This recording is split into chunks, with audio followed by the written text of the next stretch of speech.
Hello fabulous sewers, welcome to another insightful tutorial on this beautiful channel Sew with Lapery. Today I shall be showing you guys how I went about the making of the stylish lap over trouser pants that I'm having here. Are you loving it? So let's get started.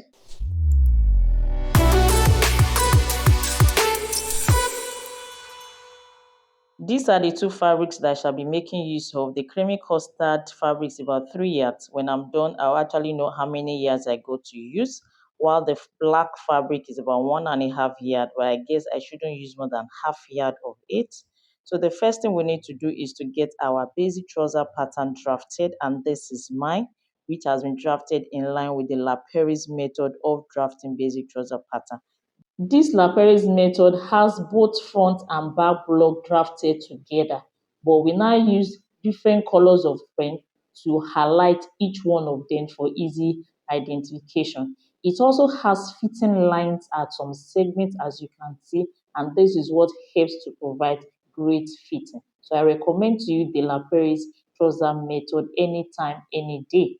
So having gotten the basic trouser pattern drafted, one will need a white paper this way to transfer out each of the front and back block.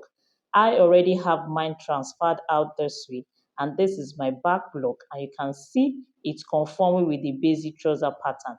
And here I've made use of the knee fitting, which actually affected the hemline this way. So for the front block, is the same thing. I've transferred it out this way because I've used this pattern severally. And you can see it conforming with the basic, and for this I made use of the knee fitting here, which also affected the hemline.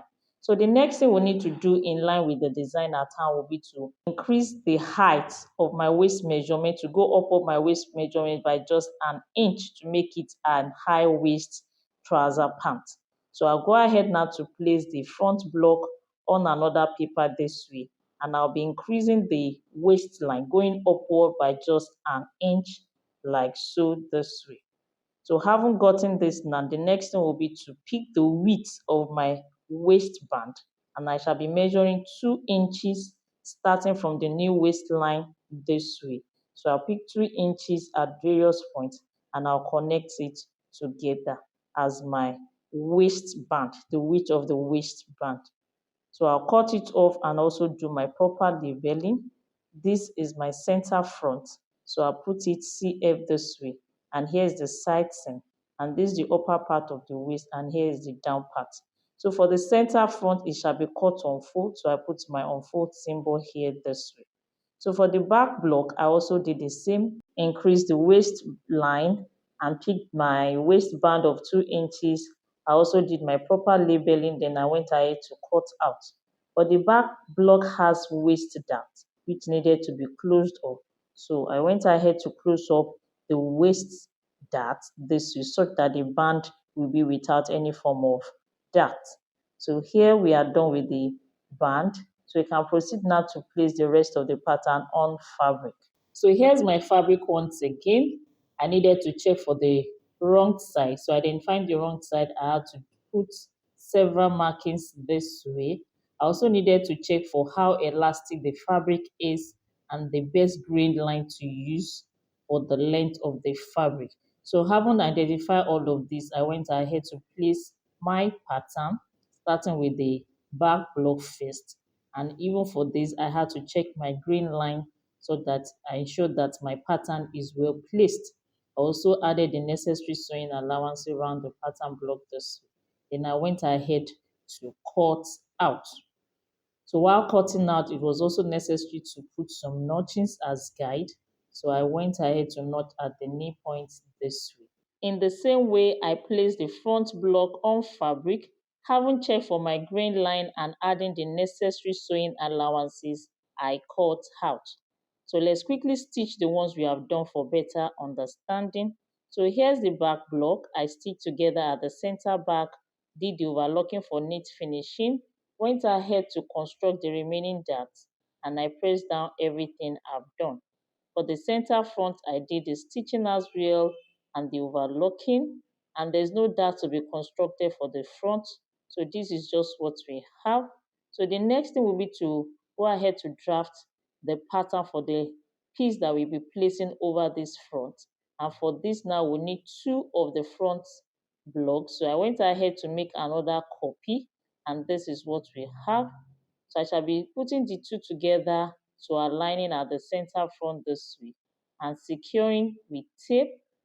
I'll go ahead now to the side seam to plot the width and the shape of the lap over pattern. So around the upper hip line, I'll mark and pick a width of about 3 inches this way, which I shall be connecting with a curve with the hem line. At the hem line, I would like to divide the width into 3 and using 1/3 of that width as a guide as the starting point or where I'll be plotting the shape from. So with the help of my curve ruler, I'll be taking my time to plot the shape as desired this way. So having done that now, I'll pick the width of the first portion of the lap over pattern because it's actually into 2 parts. So having done this now, I'd like to connect properly and lighten all the outlines very well. Then I'll go ahead now to cut off that unwanted part. So here we are now. I'm trying to impute green line instructions here and also to put matching points as guide so that by the time I split this into 2, by the time I'm joining the 2 pieces together, I'll use those points as guides to join such that there will be evenness and alignment. So once I'm done cutting, I'll be placing each piece on their respective fabric.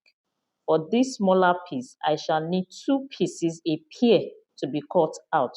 So placing on the black fabric, I cut out a pair and I did my notchings appropriately. I also went ahead to place on interfacing so as to give that region a bit of stability. So for the other piece, this is what I have. I added my necessary sewing allowances and I did my notchings like so.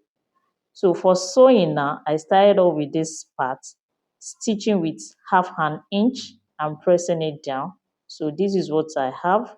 So I went ahead now to stitch it together with the other piece. And the notchings at this point are guiding me so as to avoid stretch and making sure everything stays in place. So I went ahead to stitch down on the sewing machine and having stitched, I also did top stitching on the other side so as to make that region lay in place very well.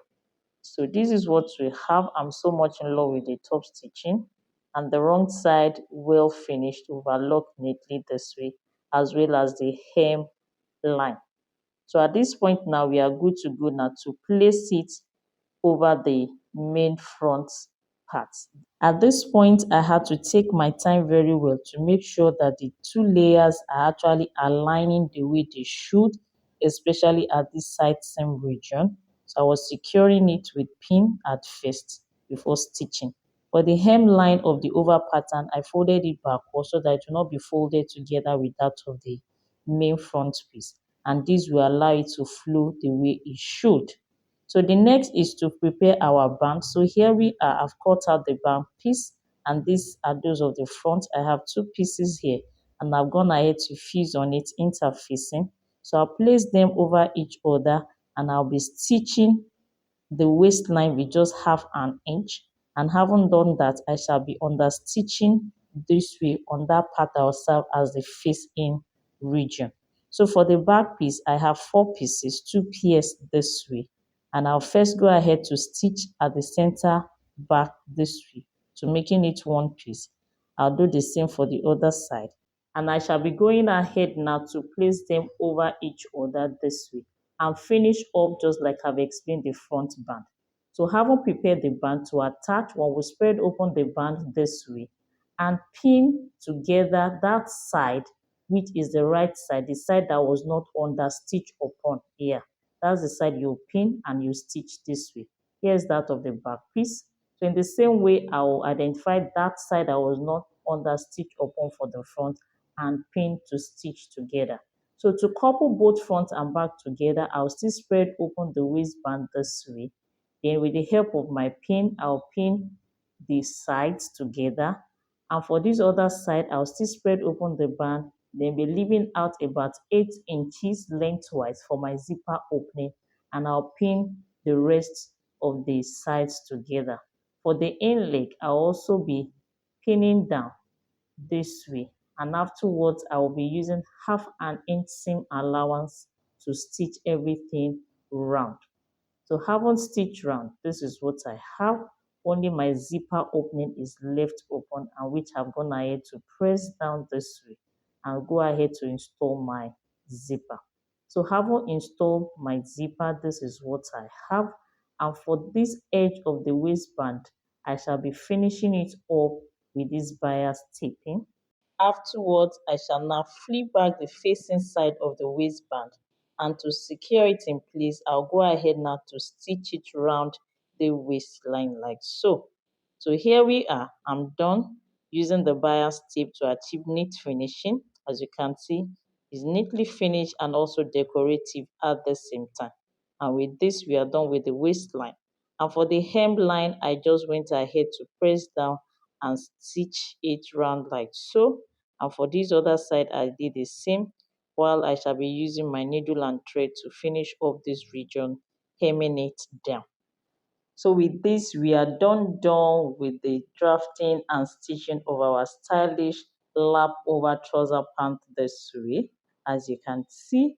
And this was my style inspiration, and looking at what I made is actually a good case of what I ordered versus what I got. I also went ahead to style mine, giving it another look, and I'm so much in love with this look. Are you as well? So for the drafting of the female trouser pants with 100% fitting guarantee, I recommend again and again the Lapery's method of drafting the female trouser pants. This method has two sets of tables attached to it, and it has fitting lines, which makes it suitable for any body type and any body shape. For details, kindly contact me on my WhatsApp number. If this video has been helpful, kindly give it a thumbs up. Don't forget to subscribe and do well to follow us on all our social media platforms on Instagram and on Facebook at So with Lapery. Until my next video, thank you for watching. Bye for now.